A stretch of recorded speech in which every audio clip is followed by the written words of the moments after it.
I applied to this job from a damn Craigslist ad. I was pretty hard up for credits anyway. Life on a giant space station was rough at times, especially for a human. Wanted, motivated individual, overnight shift, clerk at a small fuel station on the West End. Duties will mostly include restocking and cleaning, fueling the occasional freighter, and early breakfast prep. 1,000 station credits per day. I could hardly believe it. Minimum wage on this station was 12 credits an hour. My previous job, a fry cook at a random fast food joint on the promenade, paid 15. This was considered pretty decent pay for an entry-level job. I ended up being shit-canned, was late too many times. Public transportation was crap for anyone not living in the Crown. I live on the West End and the trams didn't go all the way there. I'd either have to walk or bike 2 miles to get to the train, or drive my beat-up Terackian shuttle-cruiser. Thing was on its last legs. I was able to rig it to run for a few days on end, but the ion engine had a coolant leak that I could only patch. Shuttle Zone had the hose back ordered 3 months. Anyways, the proprietor, I'll call him Fred, as that's what his name sounded like to me. He was odd. I chalked it up to him being a Threx. Somehow I was the only applicant, and he hired me on the spot over the phone. I was too clouded by the prospect of not having to eat freeze-dried cup of worms anymore that I didn't see the red flags. So for my first night, I decided to get absolutely wasted the day prior so I would sleep all day.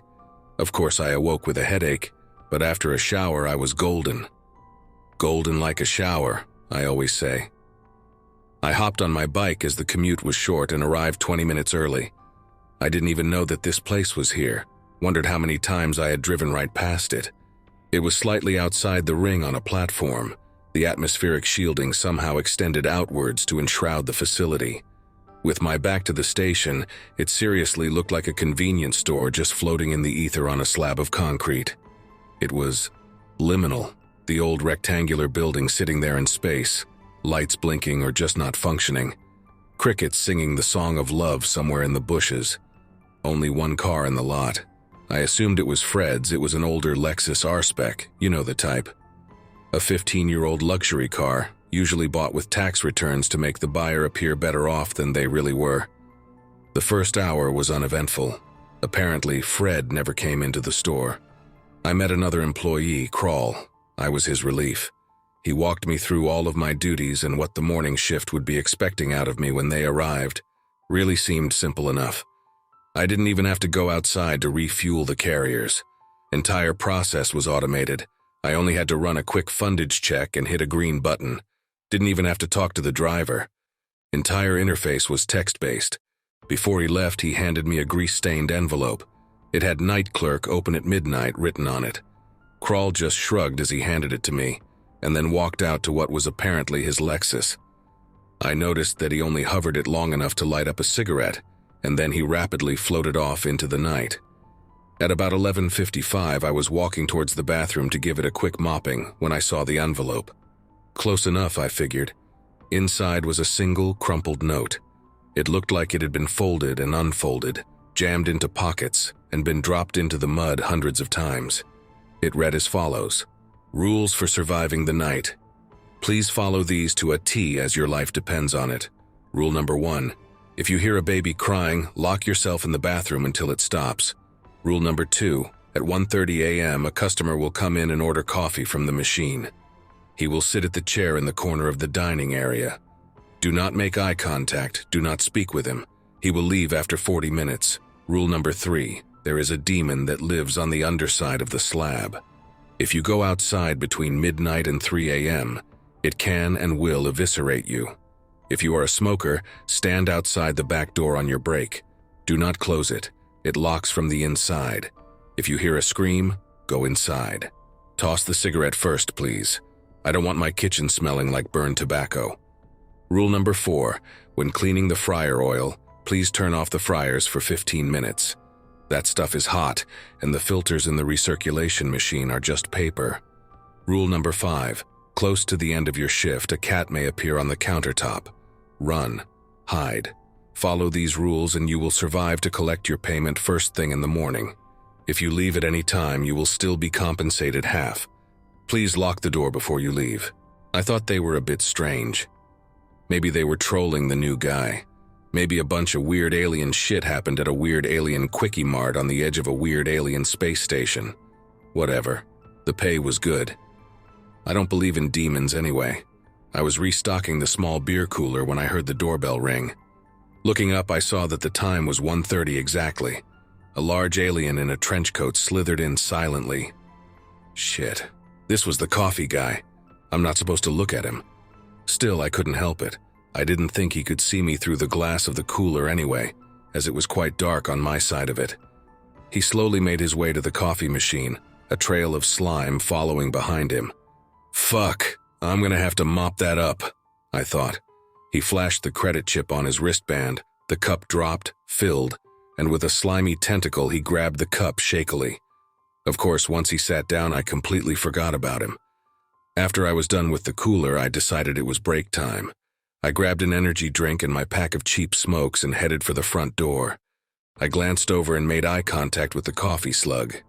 He shot up suddenly, and in an instant he was right in front of me, snarling. I instinctively swung my fist at him, my rockstar Martian cola exploding over both of us. "Damn, bro," he said. "Nobody around here has the balls to do that. Name's Hector. Can I buy you a coffee and come have a smoke with you?" I agreed. He's actually a cool guy. Turns out that everyone treats him like shit because he looks like a slug. What a bunch of bullshit. So we chatted about sports for a while before he hopped into his truck and drove off, waving a tentacle out the window. We are going to a basketball game next week. His treat. Anyway, I lit another smoke and reflected on how silly that list really was. And then I heard the most blood-curdling scream I could never imagine.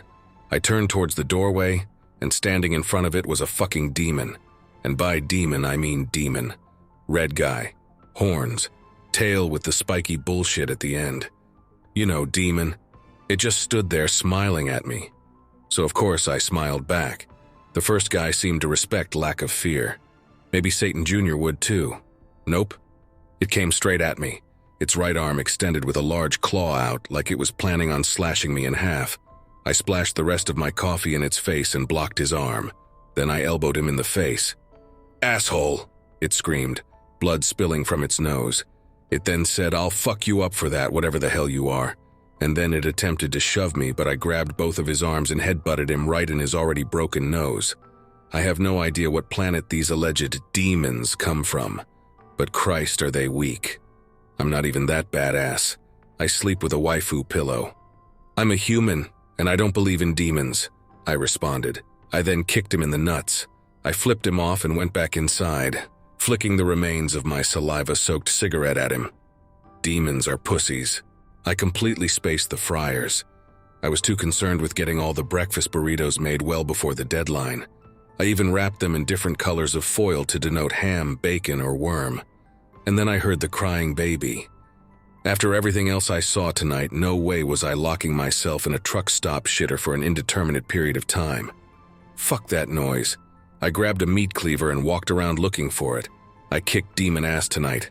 I swear I'll fuck up a ghost baby. It wasn't a baby. In the kitchen mop closet I found it. A tall, skinny shadow person. It was wearing a suit and had 4 arms. The lower set was significantly longer. After it started laughing, I did change my mind and ran for the bathroom. I did not make it far. It grabbed me from behind and lifted me up, felt like 2 feet off the ground. It wrapped one arm around my neck, choking me. Panicking, I pulled my lighter from my pocket and lit it under its elbow. It screamed and dropped me. I turned and looked at it again. Its head was nothing but a gaping maw lined with clear plasticine teeth. They were slowly orbiting the perimeter. The center of its mouth hole had the depth of 1,000 singularities. Its breath was hot and wet and stunk like nothing I have ever smelled. Smelled like something died, came back to life, and then died again. I remembered the cleaver in my hand and swung at its knee, severing its leg in a splash of green ichor. I then rolled behind it as it screamed an ungodly scream, spraying radioactive blood everywhere, and I buried my weapon in the thing's back. Lucky for me, it had some sort of central nervous system, as everything below that seemingly went limp. I then grabbed it by the back of its stupid tie and plunged his head into the deep fryer until it stopped squirming. Looking at the clock, I was happy that I would have time to cool it down and clean the oil before the end of my shift. I shut the fryers off and pounded an energy drink, kicking stinky Slender Man a few times to make sure it had actually died. While I waited for the oil to cool down, I decided to drag the body to the dumpster. I needed another smoke, and I was sure I wouldn't see the demon again. I had the cleaver just in case. Rest of the shift went normally. Never did see the cat that night. Morning crew arrived as I was refilling the coffee machine, the freshly mopped lobby shining its pine sol glow as Sinatra played quietly over the PA system. Bobby, the morning manager, seemed a bit scared of me, but he handed me a credit chip anyway, always remaining almost arm length away from me. "Same time tonight then?" I asked. He looked at me like I had 3 tits on my head and nodded. "I still work there. I'm now general manager, and it's the best job I've ever had. Fred absolutely loves me. Even let me put up Christmas decorations." "Oh yeah, the cat. Turns out that most aliens are scared of cats. That's it, he's just a normal cat. He lives with me now. I named him Demon. We give each other little headbutts while we share tuna on my waifu pillow.